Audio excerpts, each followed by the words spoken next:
Thank you for watching. This is Seewing. My video presentation today is what is your quote buy box end quote as a real estate investor? Let's find out what I mean by that. Here we go. There are so many ways to invest in real estate, especially if you are a newbie, a beginner.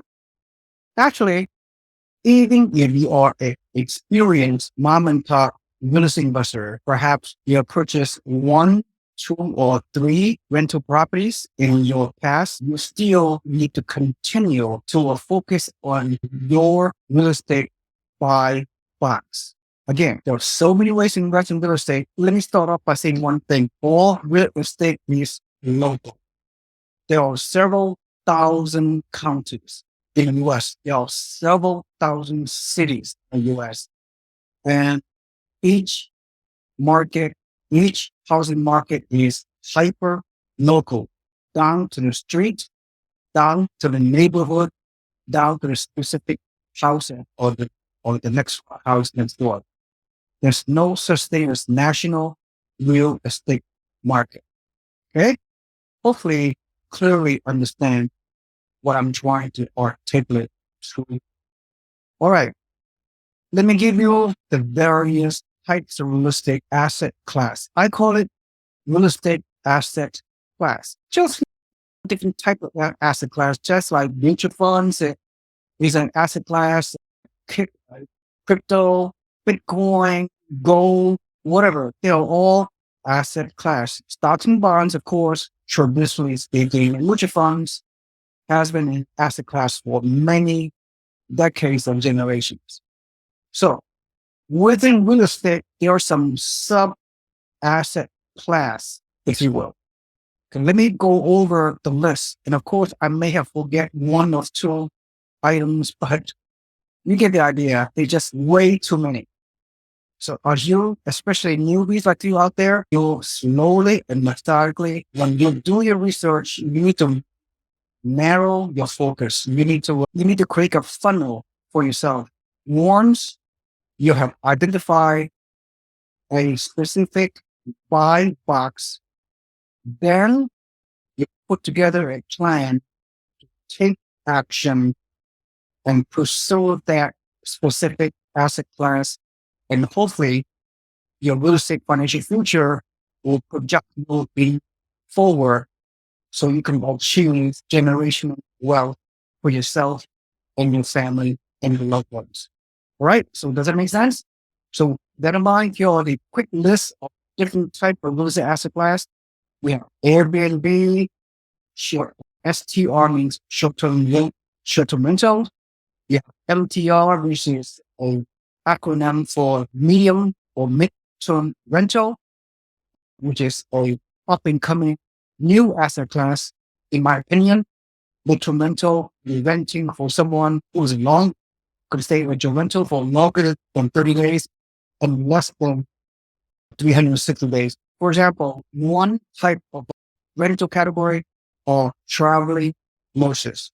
Just to give you some specific examples with the certain type of tenants you would want into MTR mid-term rentals. Another type will be digital nomad workers. People in transit that need to rent a place temporarily for a few months.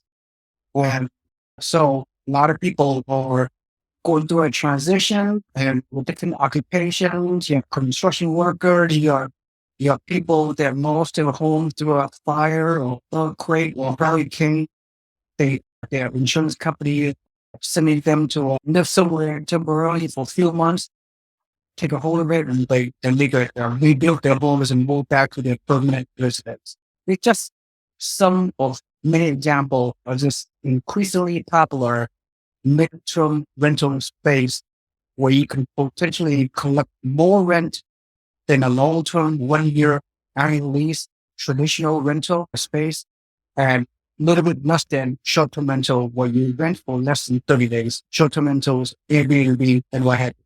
All right. And long-term rental, LTR, is my acronym, which is longest term, the most popular rental asset class over the years. Long-term annual lease renewal tenants. And of course, you have the commercial, industrial, office, buildings, storage, and apartments. These are for bigger players, perhaps. You could be one of them eventually if you want to venture into that, but I wouldn't recommend this type of asset class for newbies yet because these are somewhat higher risk. In fact, there is some stress in office market as we have been hearing lately due to the COVID lockdown or post-COVID scenarios moving forward. Office buildings are under heavy pressure. That's all I can say. Now, of course, 1 to 4 units of single-family home rentals, duplex, triplex, and fourplex. This is you might make the argument this is the mainstream type of investment asset class, which a lot of the newbies and not beginners perhaps venture into as an initial type of action plan. Now, of course, you have very passive, 100% passive type of investments like REITs, like a real estate investment trust, just like a mutual fund that invest in real estate instead of mutual funds that invest in fractional shares of many S&P 500 companies, traditional mutual fund shares. In this case, REITs are specifically designed for investors who have small shares of the mutual fund investing in real estate holdings inside this large portfolio where thousands of investors passively put a small amount of money to a partner on those syndications. And syndication, of course, are large syndications or sometimes a higher risk, require some people with sophistication that require more risk and more down payment, more of money involved. Okay, and anything else that I leave out?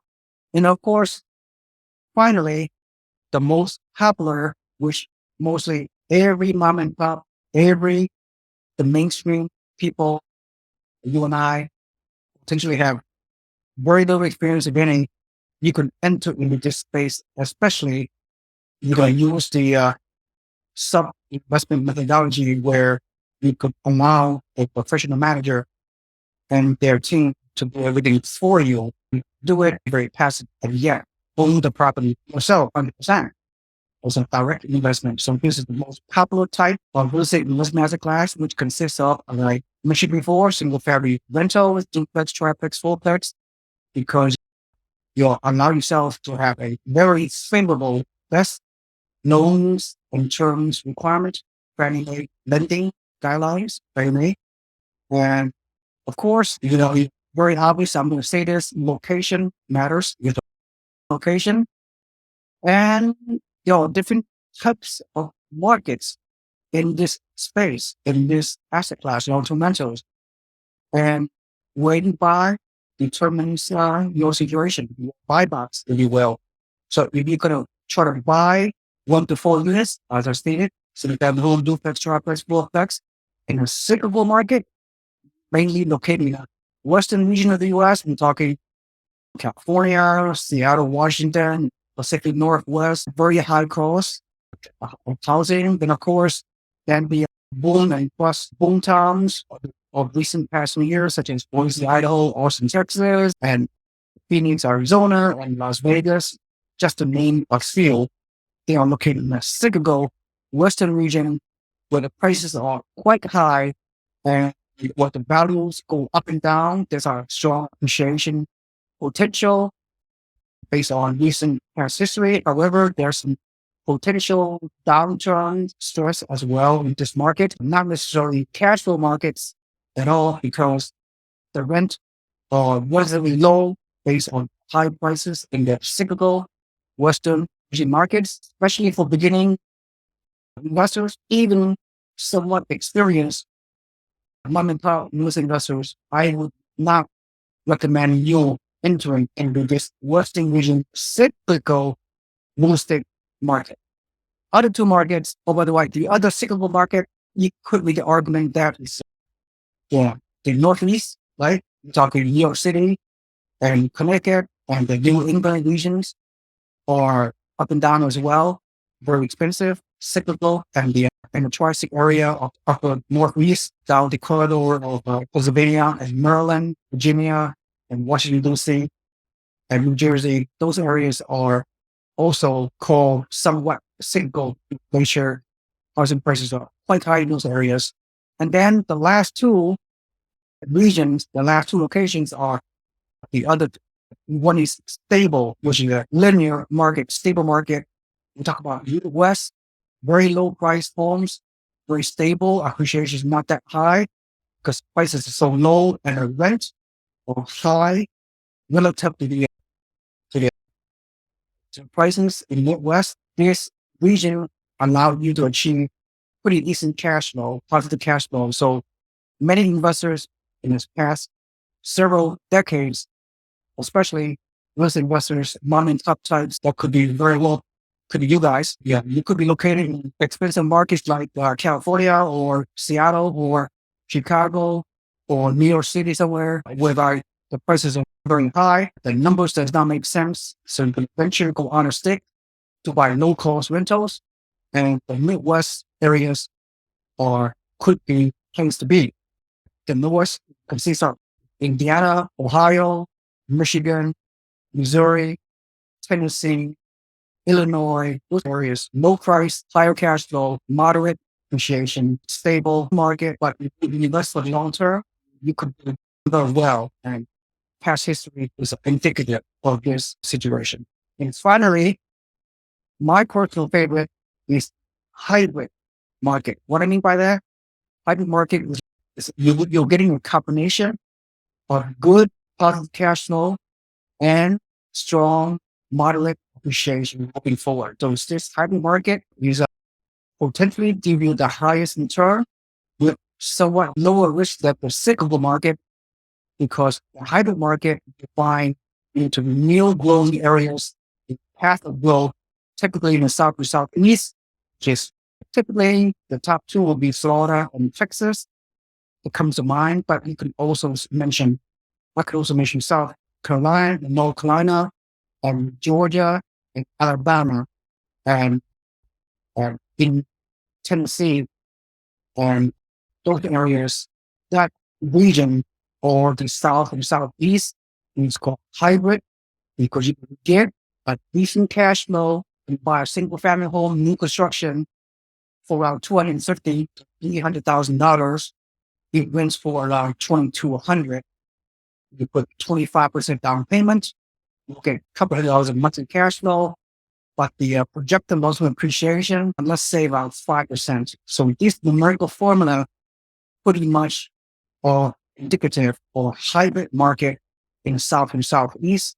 So at the end of the day, buying in a combination of stable and hybrid market could be the game to play moving forward, especially buy and hold turnkey mom and pop US investors like you, whether you are newbie that want to enter this game, or whether you are experienced investor who have some experience purchasing in the past in this market, and for all intended purposes should continue to buy rental properties in this hybrid or stable two-year and linear markets.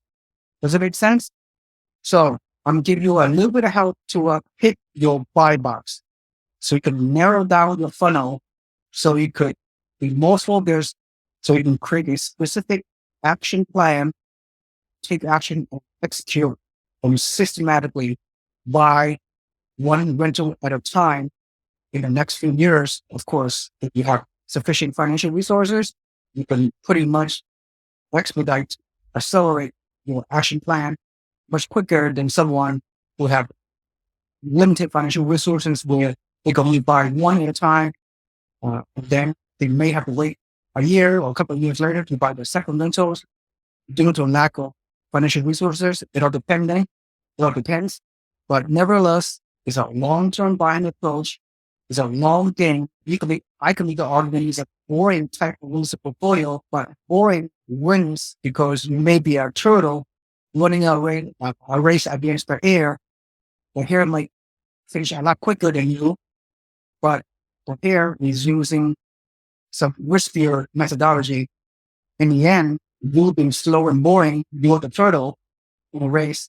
No you will probably win more often than not than somebody who is have a mindset over here that want to finish quick. The here may have bypassed several critical steps, and that could backfire their short-term plan or financial freedom. Whereas buy and hold, boring, systematic, holding property, let the property grow, mature, and gain equity, gain cash flow slowly but steady, usually wins the game. Okay, hopefully I've given you some great inspiration and a starting point, a triggering point for you to finish up your research, come down to a buy box. Hopefully your buy box is buying the long-term rental methodology that I subscribe to the past 20 years. And I have assisted hundreds of those investors throughout the country to use this business model. They have done very well, and you can too. So with that said, thanks for watching. If you see value in this presentation, please smash the like button and subscribe to my YouTube channel. And furthermore, please quickly visit my website below and drop email into the form to subscribe our real estate investment newsletter. You can become part of our free member investment club community, where on a weekly basis, you will receive free real estate investment information that will help you take your real estate investing career into the next level so you can achieve your definition of financial freedom. With that in mind, thank you so much for watching. This is Seewing, and I will see you shortly on another podcast. Thank you so much. Have a nice day.